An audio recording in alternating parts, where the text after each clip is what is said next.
చైనాకు సంబంధించి HMPV virus కేసులు ఇప్పుడు మన దేశంలోనూ నమోదు కావడం ఆందోళన కలిగిస్తోంది. బెంగళూరులో 2 హెచ్ఎంపీవీ వైరస్ కేసులు డిటెక్ట్ అయినట్లు కేంద్ర ఆరోగ్య శాఖ ప్రకటించింది. అయితే చైనాలో రిపోర్ట్ అయిన వైరస్, ఇక్కడ డిటెక్ట్ అయిన వైరస్ ఒక వేరియంట్ అయినా కాదా అనేది తెలియాల్సి ఉంది. ఈ వైరస్ వ్యాప్తి నేపథ్యంలో మనం చేయాల్సిన పనులేంటి, చెయ్యకూడని పనులేంటి ఇప్పుడు తెలుసుకుందాం. చేయాల్సినవి: మీరు తుమ్మేటప్పుడు లేదా దగ్గేటప్పుడు నోటిని టిష్యూ పేపర్ లేదా హ్యాండ్ కర్చీఫ్ తో కవర్ చేసుకోండి.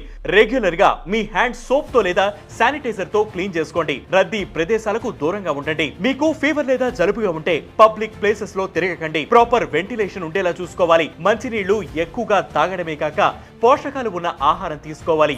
గోరువెచ్చని నీళ్లు తాగడం చాలా మంచిది. ఇక చేయకూడని విషయాలకు వస్తే హ్యాండ్ కర్చీఫ్ లేదా టిష్యూ పేపర్ ను రీయూజ్ చేయకూడదు. టవల్స్, క్లాత్ షేర్ చేసుకోకూడదు. తరచూ మీ కళ్ళను, నోటిని, ముక్కును చేతులతో టచ్ చేయకండి. పబ్లిక్ ప్లేసెస్ లో స్ప్లిట్ చేయకూడదు. డాక్టర్